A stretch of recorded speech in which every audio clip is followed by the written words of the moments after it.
நாடு முழுவதும் பல குற்ற சம்பவங்கள் நடந்துகிட்டு தான் இருக்கு. காவல்துறையினரும் விசாரிச்சுக்கிட்டு தான் இருக்காங்க. அது மாதிரியான பல குற்ற சம்பவங்களின் தொகுப்பு தான் நிகழ்தகவு.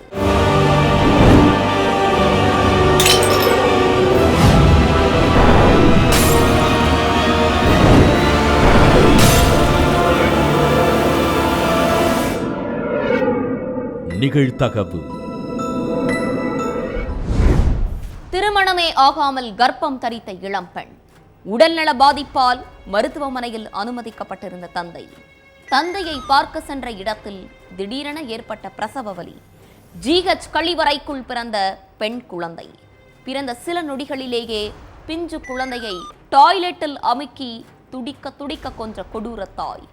கழிவறைக்குள் நடந்த பயங்கரம் வெளிச்சத்திற்கு வந்தது எப்படி?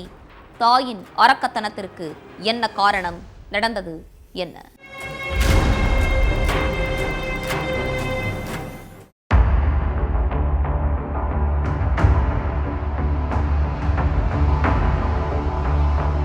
அரியலூர் கவர்மெண்ட் மெடிக்கல் காலேஜ் ஹாஸ்பிட்டல்ல எலும்பு முறிவு பிரிவுல உள்ள கழிவறையை சுத்தம் பண்றதுக்காக தூய்மை பணியாளர்கள் போயிருக்காங்க. அப்போ பூட்டின நிலையில இருந்த கழிவறையில இருந்து குழந்தை அழுகிற சத்தம் கேட்டிருக்குது. உடனே பதறி போன தூய்மை பணியாளர்கள் பூட்டியிருந்த பாத்ரூம் கதவை தட்டி இருக்காங்க. ஆனா உள்ள இருந்து எந்த சத்தமுமே வரல. அடுத்து புறக்காவல் நிலையத்தில் உள்ள போலீஸுக்கு தகவல் சொல்லியிருக்காங்க. அதுக்கப்புறம் வேகமா அங்க வந்த போலீஸ் பூட்டி இருந்த பாத்ரூம் கதவை உடைச்சு பார்த்தா உள்ள ஒரு இளம்பெண் மயக்க நிலையில இருந்திருக்காங்க. தூய்மை பணியாளர் குழந்தை அழுகிற சத்தம் கேட்ட மாதிரி இருந்ததா சொன்னாங்களே, ஆனா உள்ள இளம்பெண் தான் இருக்காங்களேன்னு போலீஸ் சந்தேகப்பட்டிருக்காங்க. சரி, அந்த தூய்மை பணியாளர் தான் சரியா கவனிக்காம குழந்தை கத்துன சவுண்டுன்னு சொல்லியிருப்பாங்கன்னு நினைச்ச போலீஸ் அடுத்த நொடியே அதிர்ச்சியில உறைஞ்சு போயிருக்காங்க. கழிவறை கோப்பைக்குள்ள ஏதோ வித்தியாசமா தெரிஞ்சிருக்கு. என்னடா இதுன்னு கொஞ்சம் கிட்ட போய் பார்த்தா கழிவறை கோப்பைக்குள்ள பிஞ்சு குழந்தையுடைய 2 கால்கள் மட்டும் தனியா தெரிஞ்சிருக்குது. ஒரு போலீஸா தினமும் ஏகப்பட்ட கொலை கேஸையும் சடலங்களையும் பார்த்தாலும் ஒரு பிஞ்சு குழந்தைய அந்த நிலைமையில பார்த்ததும் ஒரு நிமிஷம் கதி கலங்கி போயிட்டாங்க. அதுக்கப்புறம் அந்த இளம் பெண் கிட்ட விசாரிச்சப்பதான் பாத்ரூம்ல என்ன நடந்துச்சுங்கிறது தெரிய வந்திருக்குது. அரியலூர் திருமானூர் பக்கத்துல உள்ள கண்டார தீர்த்தம் கிராமத்தை சேர்ந்த 50 வயது நபர் பைக்ல போனப்போ விபத்துல சிக்கியிருக்காரு. இதுல அவருடைய காலில் எலும்பு முறிவு ஏற்பட்டிருக்கு. அதனால அரியலூர்ல உள்ள கவர்மெண்ட் மெடிக்கல் காலேஜ் ஹாஸ்பிட்டல்ல கடந்த 5 நாளா அனுமதிக்கப்பட்டிருக்காரு. அவரை கவனிச்சுக்கிறதுக்காக அவருடைய மனைவி 20 வயசான மகளும் ஹாஸ்பிட்டல்லையே இருந்திருக்காங்க. இவங்க அங்க உள்ள ஒரு சூப்பர் மார்க்கெட்ல வேலை செஞ்சுட்டு இருந்திருக்காங்க. கல்யாணம் ஆகாமலேயே அந்த இளம் பெண் கர்ப்பமாகி இருக்காங்க. 8 மாச கர்ப்பிணிக்கு ஹாஸ்பிட்டல்ல இருந்தப்போ அதிகாலை 5 மணிக்கு பிரசவ வலி வந்திருக்குது. 8 மாசம்தான் ஆகுதுங்கிறதால பிரசவ வலி வரும்னு அந்த பொண்ணு நினைச்சு பார்க்கவே இல்லை. அது மட்டும் இல்ல, இவங்க கர்ப்பமா இருக்கிற விஷயம் அவங்க அப்பாவுக்கு தெரியாதுன்னும் அம்மாவுக்கு மட்டும்தான் தெரியும்னு சொல்லப்படுது. திடீர்னு பிரசவ வலி வந்ததால பதறி போன அந்த இளம்பெண் தன்னுடைய அம்மா கிட்ட விஷயத்த சொல்லியிருக்காங்க. அதுக்கப்புறம் 2 பேரும் அங்க உள்ள கழிவறைக்கு போயிருக்காங்க. அந்த இளம்பெண் மட்டும் பாத்ரூமுக்குள்ள போய் கதவை பூட்டி இருக்காங்க. அவங்க அம்மா வாசல்லையே நின்னுட்டு இருந்திருக்காங்க. கிட்டத்தட்ட 3 மணி நேரத்துக்கு மேல பிரசவ வலியில துடிச்சிருக்காங்க. அதுக்கப்புறம் பாத்ரூம்லயே அந்த இளம் பெண்ணுக்கு பெண் குழந்தை பிறந்திருக்குது. குழந்தை பிறந்ததும் சந்தோஷப்படுற தாய்க்கு மத்தியில குழந்தை பிறந்த அடுத்த செகண்டே அதை எப்படி கொல்லலாம்னு யோசிச்சிருக்காங்க அந்த கல் நெஞ்சம் படைத்த இளம்பெண். பாத்ரூம்குள்ள பிறந்த குழந்தைய பாத்ரூம்ல வச்சு கொன்னுடலாம்னு முடிவு பண்ண இளம்பெண் அந்த பிஞ்சு குழந்தையுடைய முகத்தை பாத்ரூம் கோப்பைக்குள்ள அமுக்கி மிக கொடூரமா கொலை பண்ணியிருக்காங்க. குழந்தையுடைய உயிர் அடங்கிருச்சுங்கிறத தெரிஞ்சுக்கிட்டு அதுக்கப்புறம் குழந்தையுடைய உடலை அப்படியே கோப்பைக்குள்ள அமுக்கி உள்ள தள்ளிடலாம்னு நினைச்சிருக்காங்க. அதுக்காக திரும்பவும் குழந்தையுடைய முகத்தை பாத்ரூம் கோப்பைக்குள்ள அமுக்கி அப்படியே உள்ள தள்ள முயற்சி பண்ணியிருக்காங்க. ஆனா குழந்தையுடைய உடலை கோப்பைக்குள்ள திணிக்க முடியாம குழந்தையுடைய கால் 2ம் வெளியில தெரிகிற மாதிரி நீண்டுகிட்டு இருந்திருக்கு. இதுக்கிடையில தான் பாத்ரூமை கிளீன் பண்றதுக்காக தூய்மை பணியாளர்கள் அங்க வந்திருக்காங்க. அப்போ ஒரே ஒரு பாத்ரூம் கதவு மட்டும் ரொம்ப நேரமா பூட்டியே கிடந்ததை பார்த்து சந்தேகப்பட்டிருக்காங்க. அடுத்து கொஞ்ச நேரத்திலேயே அந்த பாத்ரூம்குள்ள இருந்து வித்தியாசமா சத்தம் கேட்டிருக்கு. உள்ள ஏதோ தப்பா நடக்குதுங்கிறத புரிஞ்சுக்கிட்டு போலீஸுக்கு தகவல் சொன்னதுக்கு அப்புறம் தான் எல்லா விஷயமும் வெளிச்சத்துக்கு வந்திருக்குது. அதுக்கப்புறம் கிட்டத்தட்ட 1 மணி நேரமா போராடி பாத்ரூம் கோப்பையை உடைச்சு உள்ள சிக்கியிருந்த குழந்தையுடைய உடலை மீட்டிருக்காங்க. தனக்கு தானே பிரசவம் பார்த்துக்கிட்டதால அந்த இளம் பெண்ணுக்கு உடல் நலம் பாதிக்கப்பட்டு அரியலூர் கவர்மெண்ட் ஹாஸ்பிட்டல்ல பிரசவ வார்டில் அனுமதிக்கப்பட்டிருக்காங்க. இளம் பெண்ணுடைய பிரசவத்துக்கு யார் காரணம், பச்சை குழந்தைய இப்படி கொடூரமா கொன்னது ஏன் போன்ற கேள்விகளுக்கெல்லாம் விசாரணையுடைய முடிவுல தான் பதில் கிடைக்கும்னு போலீஸ் அதிகாரிகள் தெரிவிச்சிருக்காங்க. யாரோ ஒரு குழந்தைக்கு சின்னதா அடிபட்டாலே மனசு தாங்காது. ஆனா வயிற்றுல சுமந்து பெத்த பிள்ளைய, அதுவும் பிறந்த கொஞ்ச நேரத்திலேயே பாத்ரூம் கோப்பைக்குள்ள தலைய அமுக்கி கொடூரமா கொலை பண்றதுக்கு இந்த தாய்க்கு எப்படி மனசு வந்துச்சோ அப்படிங்கிறது தான் இந்த சம்பவத்தை கேள்விப்பட்ட தாய்மார்களுடைய குமுறல். நள்ளிரவில் கேட்ட இளம் பெண்ணின் அலறல் சத்தம். இரும்பு ராடால் அடிக்கப்பட்டு தலை சிதைந்து வீட்டு வாசலில் கொடூரமாக இறந்து கிடந்த இளம்பெண். வீட்டிற்குள் இரத்த வெள்ளத்தில் உயிருக்கு போராடி கொண்டிருந்த பெற்றோர். கொலை செய்துவிட்டு தூக்கில் தொங்கிய இளைஞருக்கும் இளம்பெண்ணுக்கும் இடையே என்ன சம்பந்தம்? இளம்பெண்ணை இரும்பு ராடால் அடித்தே கொன்றதற்கு என்ன காரணம்?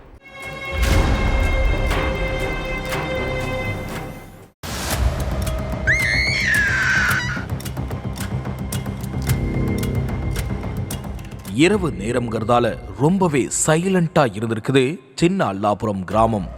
அந்த நேரத்துல இளம் பெண் ஒருத்தங்க கதறுற சத்தம் பலமா கேட்டிருக்குது.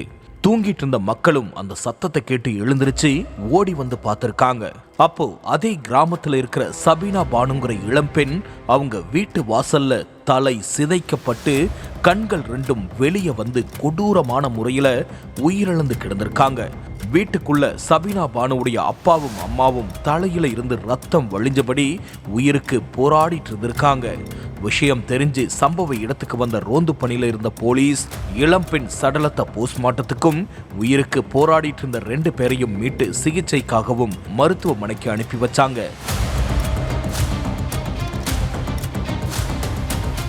இளம்பெண் வீட்டு வாசல்ல இருந்து கிடக்குறாங்க. அவங்க அப்பா அம்மா வீட்டுக்குள்ள மயங்கி கிடக்குறாங்க.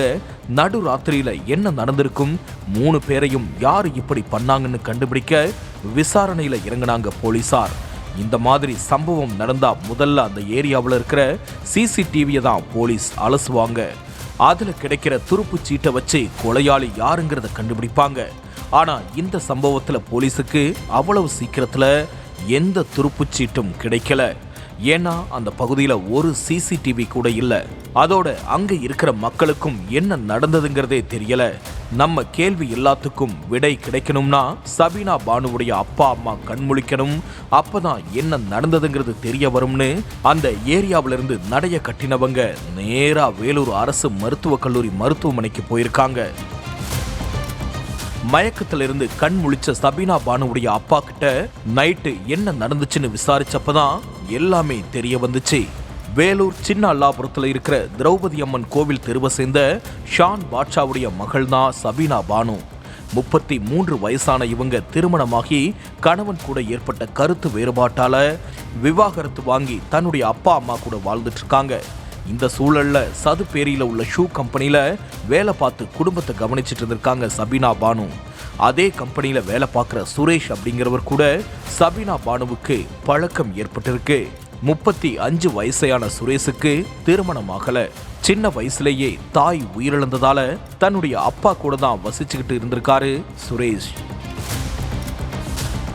ஆரம்பத்துல நட்பா பழக ஆரம்பிச்ச சபீனா பானு சுரேஷ் 2 பேருக்கும் இடையில காதல் மலர்ந்திருக்குது. வேலைக்கு போகும்போது சபீனா பானுவை கூடவே அழைச்சிட்டு போறது வர்றதுமா இருந்திருக்காரு. இதுக்கு நடுவுல கம்பெனியில மேனேஜர் கூட ஏற்பட்ட தகராறுல சுரேஷ் வேலையை விட்டு நின்னுட்டாரு. சபீனா பானு மட்டும்தான் வேலைக்கு போயிட்டு இருந்திருக்காங்க. சுரேஷ் வேலையை விட்டு நின்னதுல இருந்து சபீனா பானு சுரேஷ் கிட்ட பேசுறதையே ஸ்டாப் பண்ணியிருக்காங்க. சுரேஷ் விடாம சபீனா பானுவுக்கு ஃபோன் பண்ணி டார்ச்சர் கொடுத்திருக்காரு. எனக்கு உன்கிட்ட பேசுறதுக்கு விருப்பம் இல்ல, இனிமே எனக்கு ஃபோன் பண்ற வேலையெல்லாம் வச்சுக்காதன்னு சுரேஷை திட்டி இருக்காங்க. கிட்டத்தட்ட 6 மாசம் இப்படியே போயிட்டு இருந்திருக்குது. ஒரு கட்டத்துல பொறுமை இழந்த சுரேஷ் சபீனா பானுவோட தனிமையில இருந்த போட்டோ வீடியோவெல்லாம் அவங்களுக்கு அனுப்பிவிட்டு பழைய மாதிரி இருக்கணும்னு தொந்தரவு பண்ணியிருக்காரு. கல்யாணம் பண்ணிக்கிறேன்னு என் கூடவே இருந்துட்டு இப்படி கலட்டி விட்டு போறியான சபீனா பானுவை தகாத வார்த்தைகளால பேசியிருக்காரு சுரேஷ். இது சபீனாவுக்கு இன்னும் சுரேஷ் மேல கூடுதல் வெறுப்பை உண்டாக்கி இருக்கு. ஃபேஸ்புக், இன்ஸ்டாவில் போட்டோக்களை போஸ்ட் பண்ணிடுவேன்னு சொல்லியும் சபீனா பானு கொஞ்சம் கூட பயப்படாம இருந்திருக்காங்க. இவளை எப்படி மிரட்டினாலும் நம்ம கூட பேசவே மாட்டேங்கிறான்னு ஆத்திரத்தோட உச்சிக்கே போன சுரேஷ் சம்பவம் நடந்த அன்னைக்கு நைட்டு 12 மணிக்கு சபீனா வீட்டுக்கு போயிருக்காரு. வீட்டு கதவு சாத்தி இருந்ததால படபடன்னு கதவை தட்டி இருக்காரு.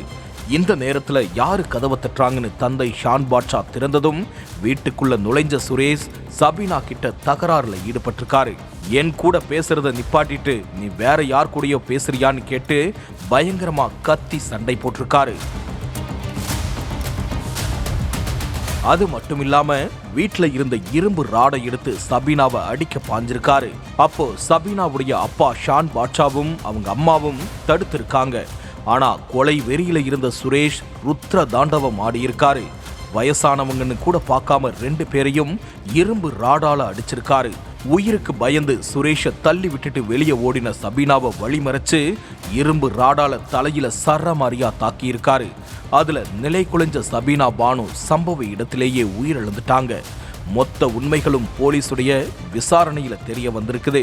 அதுக்கு பிறகு சபீனாவுடைய செல்போனை கைப்பற்றின போலீஸ் அதுல இருந்த சுரேஷுடைய போன் நம்பரை எடுத்து அவன் இருக்கிற ஏரியாவை கண்டுபிடிச்சாங்க.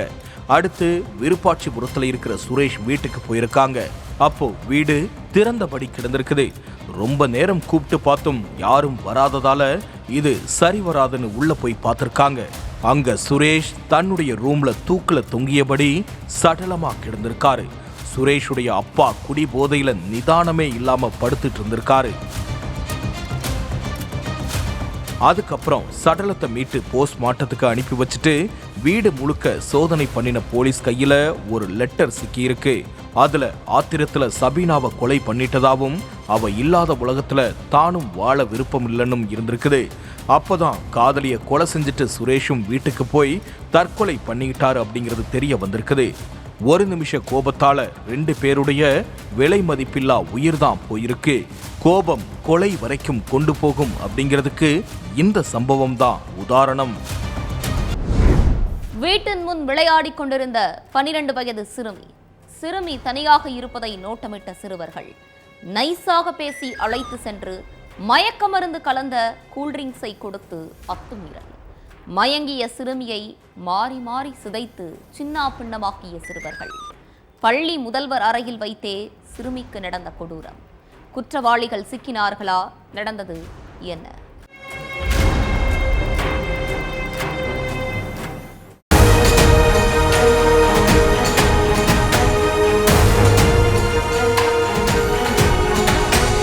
பக்கத்து வீட்டுல உள்ள பெண் அக்கா அக்கான்னு பதற்றத்தோட கூப்பிட்டுக்கிட்டே வேகமா ஓடி வந்திருக்காங்க.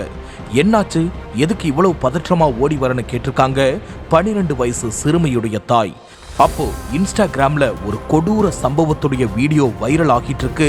அந்த வீடியோவில் இருக்கிறது நம்ம பாப்பா மாதிரியே இருக்கு, அதான் பதறி அடிச்சுக்கிட்டு ஓடி வந்தேன்னு சொல்லி இருக்காங்க. அதுக்கப்புறம் அந்த செல்போனை வாங்கி பார்த்த தாய்க்கு தலையில இடி விழுந்த மாதிரி இருந்திருக்கு.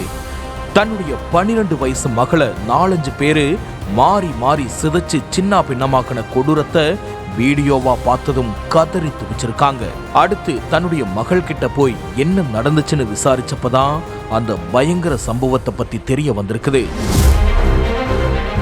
உத்தரப்பிரதேச மாநிலம் மொராதாபாத் பகுதியை சேர்ந்த 12 வயது சிறுமி தன்னுடைய வீட்டுக்கு முன்னாடி விளையாடிட்டு இருந்திருக்காங்க. அப்போ அதே ஏரியாவை சேர்ந்த 5 பசங்களும் தெருவுல நின்னு பேசிக்கிட்டு இருந்திருக்காங்க. அந்த 5 பசங்களுக்கும் 12ல இருந்து 15 வயசு தான் இருக்கும். அவங்க எல்லோருமே வீட்டுக்கு பக்கத்துல உள்ள ஒரு ஸ்கூல்ல தான் படிச்சிட்டு இருந்திருக்காங்க. அந்த சிறுமி கொஞ்சம் தள்ளி இருக்கிற இன்னொரு ஸ்கூல்ல 6ஆம் வகுப்பு தேர்வு எழுதிட்டு இப்போ லீவ்ல இருக்காங்க.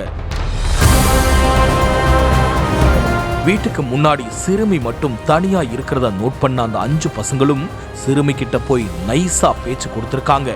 அக்கம் பக்கத்து வீட்டு பசங்க தானேன்னு நினைச்சு சிறுமியும் அந்த பசங்க கிட்ட சகஜமா பேசி இருக்காங்க. அடுத்து உனக்கு ஒரு சர்ப்ரைஸ் தரோம், எங்க கூட வான்னு அழைச்சிட்டு போயிருக்காங்க. அவங்க சொன்னதை நம்பி கூட போனா நம்ம வாழ்க்கையே கேள்விக்குறியாகிடும்னு பாவம் அந்த சிறுமிக்கு அப்போ தெரியல. அந்த பசங்களுடைய பேச்சை கேட்டு சிறுமியும் அவங்க கூட போயிருக்காங்க. அந்த தெருவில் இருந்து கொஞ்சம் தூரத்தில் இருக்கிற ஒரு ஸ்கூலுக்குள்ள சிறுமியை கூப்பிட்டுட்டு போயிருக்காங்க. கோடை விடுமுறைங்கிறதால ஸ்கூல் பூட்டி இருந்திருக்கு. அந்த 5 பசங்கள்ல ஒருத்தனுடைய அப்பா அந்த ஸ்கூல்ல வாட்ச்மேனா வேலை பார்த்துட்டு இருக்காரு.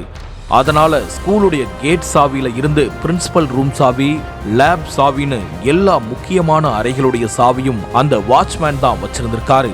இதை தெரிஞ்சுக்கிட்ட வாட்ச்மேனுடைய பையன் தன்னுடைய அப்பா வீட்டில் வச்சிருந்த ஸ்கூல் சாவிய நைஸா எடுத்துட்டு வந்திருக்கான். ஸ்கூலுடைய முன் கேட்டை திறந்து அந்த 5 பசங்களும் சிறுமியை உள்ள கூப்பிட்டுட்டு போயிருக்காங்க. அதுக்கப்புறம் அந்த கேட்டை திரும்பவும் பூட்டிட்டாங்க. அடுத்து நேரா அந்த சிறுமியை பிரின்சிபல் ரூமுக்கு கூப்பிட்டுட்டு போய் உட்கார வச்சிருக்காங்க.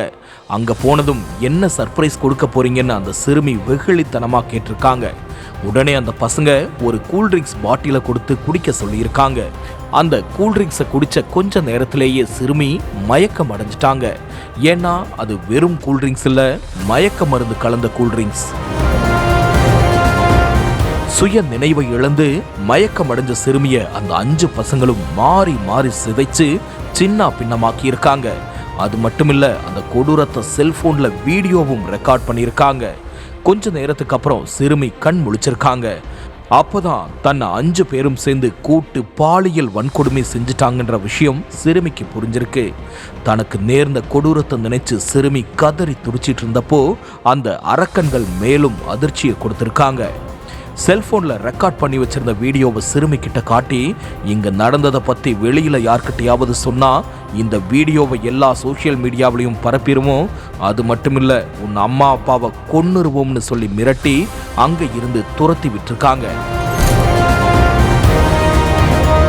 கதி கலங்கி போன நிலையில வீட்டுக்கு போன சிறுமி வீட்டுல பித்து பிடிச்ச மாதிரி எதுவும் பேசாம ஒரு ஓரமா அமைதியா உட்கார்ந்து இருந்திருக்காங்க. எப்பவும் துரு துருன்னு துள்ளி குதிச்சிட்டு இருக்கிற மகள் ஏன் ஒரு மாதிரி இருக்கான்னு தாய்க்கு சந்தேகம் வந்திருக்குது. அதனால சிறுமி கிட்ட என்ன ஏதுன்னு விசாரிச்சிருக்காங்க. அவங்க எதுவும் சொல்லாம உடம்பு சரியில்லைன்னு மட்டும் சொல்லி சமாளிச்சிருக்காங்க.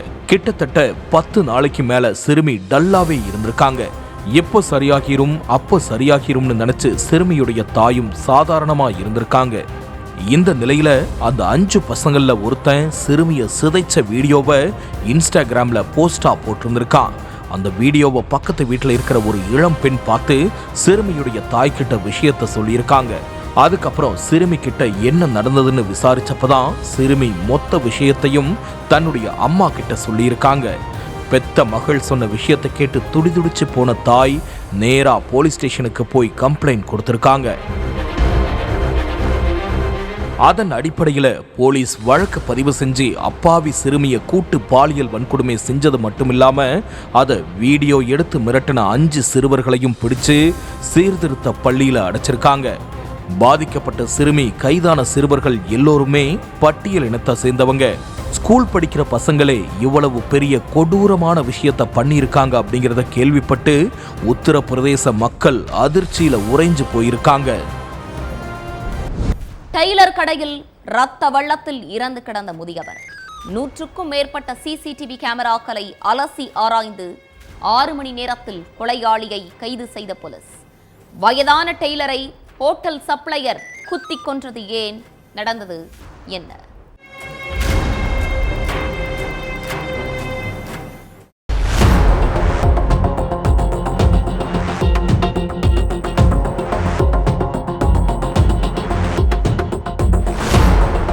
நைட்டு 7 மணி இருக்கும்.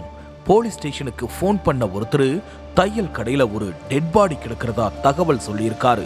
அடுத்த கொஞ்ச நேரத்திலேயே சம்பவ இடத்துக்கு போன போலீஸ் ரத்த வெள்ளத்துல கிடந்த சடலத்தை கைப்பற்றி விசாரணையில இறங்கினாங்க. அப்பதான் அது வேற யாரும் இல்ல, அந்த தையல் கடை ஓனருங்கிறது தெரிய வந்திருக்குது. அதுக்கப்புறம் கடையை சுத்தி உள்ள சிசிடிவி கேமராக்களை போலீஸ் ஆய்வு செஞ்சாங்க. அதுல போலீஸுடைய மொத்த கேள்விகளுக்கும் பதில் கிடைச்சிருக்கு. நாகர்கோவில் பக்கத்துல உள்ள திட்டுவிளை பகுதியை சேர்ந்தவர் தான் 65 வயசான செல்வம். இவர் நாகர்கோவில் பெண்கள் கிறிஸ்துவ கல்லூரி ரோட்ல தையல் கடை நடத்திட்டு வராரு. தூத்துக்குடி செய்துங்கநல்லூர் பக்கத்துல உள்ள கோவில்பத்து பகுதியை சேர்ந்த 38 வயதான சந்திரமணி நாகர்கோவில்ல உள்ள ஒரு ஹோட்டல்ல சப்ளையரா வேலை பார்த்துட்டு இருக்காரு. சந்திரமணி தன்னுடைய ஃபேண்ட் ஒன்ன ஆல்ட்ரேஷன் பண்றதுக்காக செல்வத்தோட டெய்லர் கடைக்கு போயிருக்காரு. ரொம்ப நீளமா இருக்கிற ஃபேண்ட்ல நீளத்தை கொஞ்சம் கம்மி பண்ணணும், தொலதொலன்னு இருக்கிற ஃபேண்ட்டை டைட் பண்ணணும்னு சொல்லி ஃபேண்ட்டை டெய்லர் செல்வத்துக்கிட்ட கொடுத்திருக்காரு. மதியம் 3 மணிக்கு ஃபேண்ட் கொடுத்துட்டு போன சந்திரமணி 1 மணி நேரம் கழிச்சு 4 மணிக்கு வந்து ஆல்டர் பண்ண ஃபேண்ட்டை வாங்கிட்டு போயிருக்காரு. வீட்டுக்கு போனதும் ஆல்டர் பண்ண ஃபேண்ட்டை போட்டு பார்த்திருக்காரு. ஆனா அப்பவும் ஃபேண்ட் தொலதொலன்னு இருந்திருக்கு.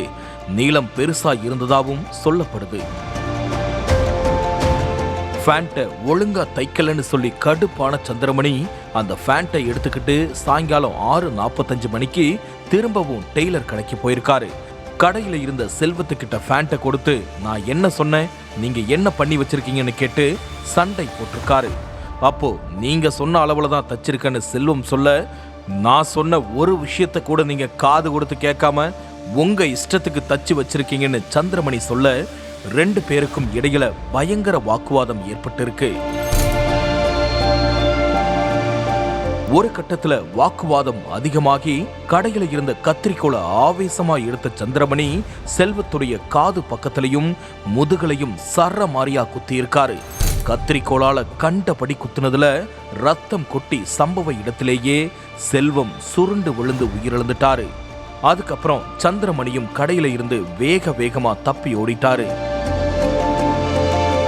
தகவல் தெரிஞ்சு சம்பவ இடத்துக்கு வந்த போலீஸ் கடை பக்கத்துல உள்ள சிசிடிவி கேமராவில் பதிவான காட்சிகளை வச்சு செல்வத்தை கொன்னது சந்திரமணி தாங்கிறத கண்டுபிடிச்சிட்டாங்க.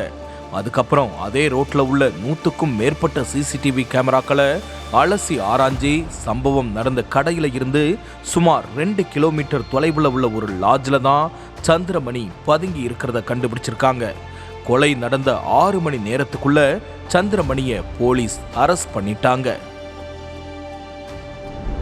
அங்கன்வாடிக்கு சென்றுவிட்டு வரும்போது பெற்ற மகளை சாலக்குடி ஆற்றில் தூக்கி வீசிய தாய்.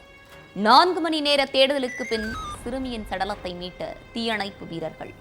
தாயிடம் விசாரணை செய்த போது வழக்கையே திசை திருப்பிய போஸ்ட்மார்ட்டம் ரிப்போர்ட். சொந்த சித்தப்பாவே சிறுமியிடம் 1.5 ஆண்டுகளாக பாலியல் துன்புறுத்தலில் ஈடுபட்ட கொடூரம். சித்தப்பா பாலியல் துன்புறுத்தலில் ஈடுபட்ட நிலையில் பெற்ற மகளை தாய் எதற்காக ஆற்றில் தூக்கி வீச வேண்டும்? பெற்ற மகளை தாய் கொலை செய்ய என்ன காரணம்?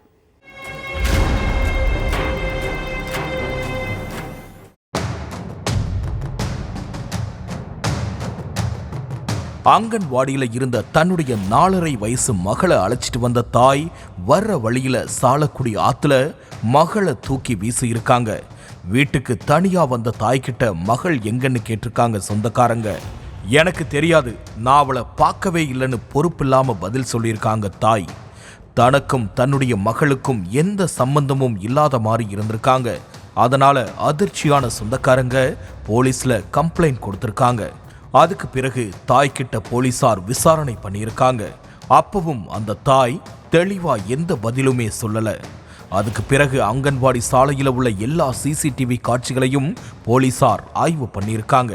அதுல மூலிக்குளம் பகுதியில குழந்தையுடைய தாய் நடந்து போற காட்சி பதிவாகி இருந்திருக்குது. அதுக்கு பிறகு துருவி விசாரிச்சப்போ சாலக்குடி ஆத்துல மகளை தூக்கி வீசிட்டேன்னு சொல்லியிருக்காங்க தாய். அடுத்து ஆத்து மணல்ல சிக்கியிருந்த சிறுமியை கிட்டத்தட்ட 4 மணி நேரமா போராடி மீட்ட போலீசார் போஸ்ட்மார்ட்டத்துக்கு அனுப்பி வச்சாங்க. இதுவரைக்கும் தாய் தான் சிறுமியை கொன்னுட்டாங்கன்னு விசாரணை போயிட்டு இருந்திருக்குது. இதுக்கு மத்தியில சிறுமியுடைய போஸ்ட்மார்ட்டம் ரிப்போர்ட் வந்திருக்குது. அதுல சிறுமி உயிரிழக்கிறதுக்கு முதல் நாள் வரை பாலியல் துன்புறுத்தலுக்கு ஆளாக்கப்பட்டது தெரிய வந்திருக்குது. சிறுமியுடைய தாய் தான் ஆத்துல தூக்கி வீசி கொலை பண்ணியிருக்காங்க. ஆனா போஸ்ட்மார்ட்டம் ரிப்போர்ட் அதுக்கு நேர் எதிர்மாறா வந்ததால வழக்குடைய கோணமே மாறி இருக்குது. சிறுமி வீட்டுக்கு பக்கத்துல உள்ள ஆண்கள், சொந்தக்காரங்க சிறுமியுடைய வீட்டுக்கு அடிக்கடி வந்துட்டு போற நபர்கள்னு எல்லோர்கிட்டையும் விசாரணையில இறங்கியிருக்காங்க. அப்போ சிறுமியுடைய சித்தப்பா மட்டும் மிஸ்ஸிங். எந்நேரமும் சிறுமியோட வீட்டிலேயே இருக்கிற சித்தப்பா இப்படி ஒரு சம்பவம் நடந்த பிறகு அந்த பகுதியிலேயே இல்லை. அடுத்து ஊர் முழுக்க வலைவீசி தேடின போலீசார் ஆள் நடமாட்டம் இல்லாத காட்டு பகுதியில பதுங்கி இருந்த சிறுமியுடைய சித்தப்பாவை தூக்கிட்டு வந்து விசாரிச்சிருக்காங்க. அதுல தான் பல உண்மைகள் தெரிய வந்திருக்குது. கேரள மாநிலம் எர்ணாகுளம் அருகே மற்றக்குடி பகுதியை சேர்ந்தவர் தான் சுபாஷ். இவருக்கும் சந்தியாங்கிற பொண்ணுக்கும் திருமணமாகி கல்யாணிங்கிற மகள் பிறந்திருக்காங்க. கடந்த சில மாசத்துக்கு முன்னால சுபாஷ் சந்தியாவை பிரிஞ்சு போயிட்டாரு. அதுல இருந்தே பயங்கர மன உளைச்சல்ல இருந்த சந்தியா மகளை கூட சரிவராம கவனிக்காம இருந்திருக்காங்க. அதோட எந்நேரமும் பித்து பிடிச்ச மாதிரி இருந்திருக்காங்க. உறவினர்கள் எல்லாம் ஆறுதல் சொல்லியும் சந்தியா மாறவே இல்லை. இந்த சூழல்ல தான் அங்கன்வாடியில இருந்து அழைச்சிட்டு வந்த தன்னுடைய மகளை சாலக்குடி ஆத்துல வீசி இருக்காங்க சந்தியா. கணவர் தன்னை விட்டு போன விரக்தியில சில நாளா வருத்தத்துல இருந்த சந்தியா தான் என்ன செய்யறோம்னே தெரியாம தன்னுடைய மகளை ஆத்துல வீசி இருக்கிறதா சொந்தக்காரங்க சொல்லியிருக்காங்க. ஆனா போஸ்ட்மார்ட்டம் ரிப்போர்ட் கேஸையே திசை திருப்பி இருக்குது. சந்தியா வீட்டிலேயே கூட்டு குடும்பமா இருக்கிற சிறுமியுடைய சித்தப்பா தான் பாலியல் சீண்டல்லையே ஈடுபட்டிருக்காரு. அண்ணன் மகள் தனக்கும் மகள்தானேன்னு நினைக்காம பாலியல் சீண்டல்ல ஈடுபட்ட சித்தப்பா என்ன பண்றாருன்னு கூட சிறுமிக்கு புரியல. தன்னோட அண்ணனும் இல்ல அண்ணியும் எதுவும் கண்டுக்கல. அதனால சிறுமிய கிட்டத்தட்ட 1.5 வருஷமா பாலியல் துன்புறுத்தலுக்கு ஆளாக்கி இருக்காரு சித்தப்பா. சிறுமி உயிர் போறதுக்கு முதல் நாள் வரைக்கும் பாலியல் சீண்டல்ல தான் ஈடுபட்டிருக்காரு. வாழ்க்கை மீது இருந்த வெறுப்பால தான் சிறுமியுடைய தாய் மகளை கொலை செஞ்சதா இருந்தாலும் சித்தப்பாவுடைய பாலியல் துன்புறுத்தலும் வெளிச்சத்துக்கு வந்திருக்குது. சிறுமியுடைய தாய் சித்தப்பா 2 பேரையும் கைது பண்ணியிருக்கிற போலீசார் உண்மையிலேயே கணவர் பிரிஞ்சு போன விரக்தியில தான் சந்தியா மகளை தூக்கி ஆத்துல வீசினாங்களா இல்ல சித்தப்பாவோட ஏதாவது திருட்டு வேலையை பார்த்தாங்களா அப்படிங்கிற கோணத்திலையும் விசாரணை நடந்துகிட்டு இருக்கு. வனப்பகுதியில் உடல் கருகியபடி கிடந்த ஆண் சடலம். கணவனை கொலை செய்வதற்கு ஆன்லைனில் விஷமருந்தை தேடிய மனைவி. விட்டமின் மாத்திரை என கூறி கணவனுக்கு விஷ மாத்திரையை கொடுத்து கொன்ற லேடி பிரின்சிபல். பள்ளி மாணவர்கள் உதவியோடு கணவன் உடலில் பெட்ரோல் ஊற்றி எரித்த பயங்கரம். திரைப்படத்தையே மிஞ்சும் அளவுக்கு திட்டமிட்டு கணவனையே மனைவி கொலை செய்தது ஏன்? மனைவி போலீசிடம் கூறியது என்ன?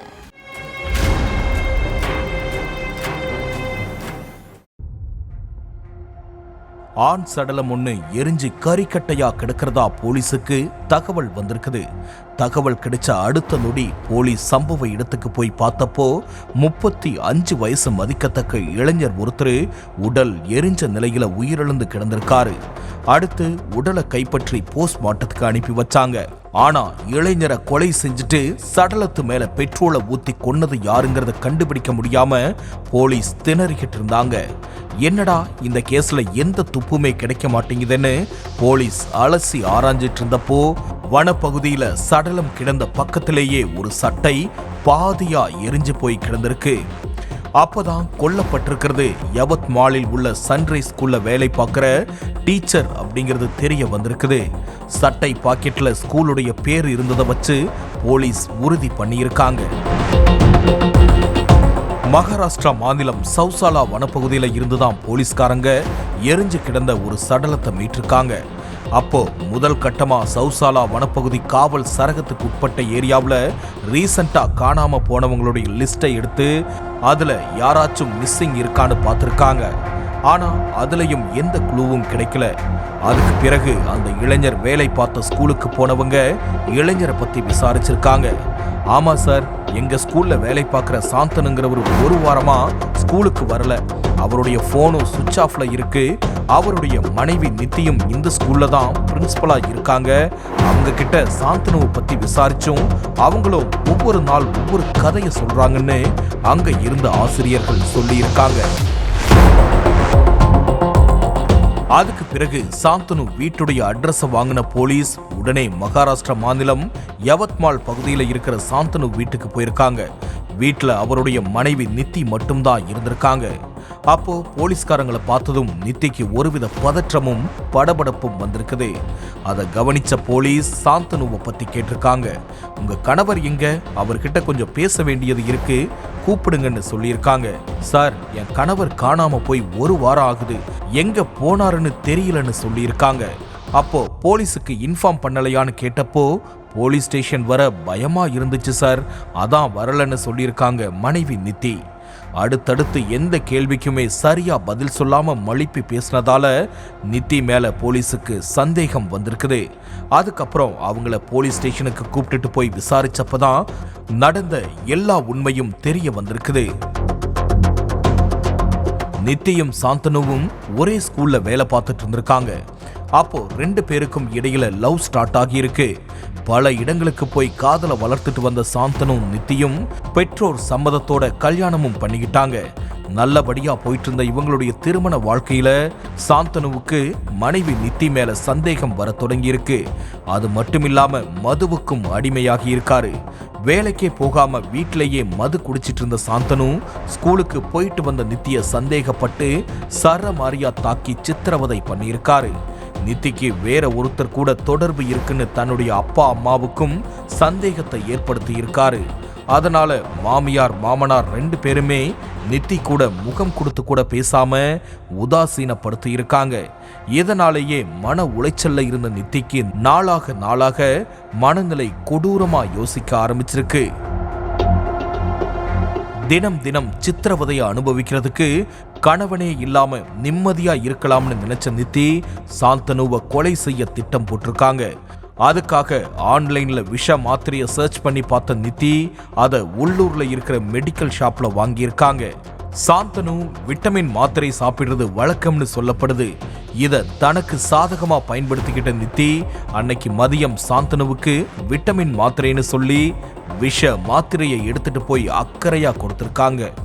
அதை வாங்கி சாப்பிட்ட சாந்தனு கொஞ்ச நேரத்திலேயே ரத்த வாந்தி எடுத்து உயிரிழந்துட்டாரு. இதெல்லாம் நடந்தது 15ஆம் தேதி மதியம் 1 மணிக்கு. சடலத்தை இப்ப வெளியே எடுத்துட்டு போனா மாட்டிடுவோம்னு நினைச்சு நைட்டு வரைக்கும் வெயிட் பண்ணியிருக்காங்க நித்தி. தனி ஆளா சடலத்தை எங்க போய் போடுறதுன்னு யோசிச்ச நிதி தன்னோட வீட்டுக்கு டியூஷன் வந்து படிச்சிட்டு இருந்த மாணவர்கள் 3 பேரை தன்னோட வீட்டுக்கு வந்து டியூஷன் படிச்சிட்டு இருந்த மாணவர்கள் 3 பேரை ஃபோன் பண்ணி வீட்டுக்கு வர வச்சிருக்காங்க. டீச்சர் கூப்பிடுறாங்களேன்னு ஓடி வந்த மாணவர்கள் நடு வீட்டில் வாயிலிருந்து ரத்தம் வடிஞ்சபடி இறந்து கிடந்த சாந்தனுவை பார்த்து பதறி இருக்காங்க. அதுக்கு பிறகு இவரை எங்கேயாவது கொண்டு போய் போட்டுட்டு வந்துடலாம், எனக்கு ஹெல்ப் பண்றீங்களான்னு நித்தி கேட்க, ஐயோ எங்களுக்கு பயமா இருக்கு, நாங்க கிளம்புறோம்னு சொல்லியிருக்காங்க மாணவர்கள். அப்போ சாந்தனு சித்திரவதை பண்ணதெல்லாம் சொல்லிக்கிட்டே எமோஷனலா பேசி அவங்க வழிக்கு வர வச்சிருக்காங்க நித்தி. டீச்சர் அப்படி பேசினதை பார்த்ததும் மாணவர்களும் ஹெல்ப் பண்ணியிருக்காங்க. 4 பேரும் ஒன்னா சேர்ந்து சாந்தனு உடலை கார் டிக்கியில வச்சு எடுத்துட்டு போய் சவுசாலா வனப்பகுதியில வீசினது மட்டுமில்லாம பெட்ரோலை ஊத்தி எரிச்சிட்டு திரும்ப வீட்டுக்கு வந்திருக்காங்க. சொந்தக்காரங்க யாராவது சாந்தனுவை பத்தி கேட்டா அவர் வேலை விஷயமா வெளியூர் போயிருக்கிறதா சொல்லி சமாளிச்சிருக்காங்க. 1 வாரத்துக்கு அப்புறம் வனப்பகுதியில இருந்து சாந்தனு சடலத்தை போலீஸ் மீட்டதுக்கு அப்புறம் தான் மொத்த விஷயமும் வெளிச்சத்துக்கு வந்திருக்கு. விசாரணைக்கு அப்புறம் நித்தியா அரெஸ்ட் பண்ண போலீஸ் அவங்களை ஜெயில்ல அடைச்சி கம்பி எண்ண வச்சிருக்காங்க. ஒவ்வொரு குற்றங்களின் முடிவும் சட்டத்தின் கையில். விசாரணை தொடரும். பார்க்கலாம் அடுத்த நிகழ்தகவல்.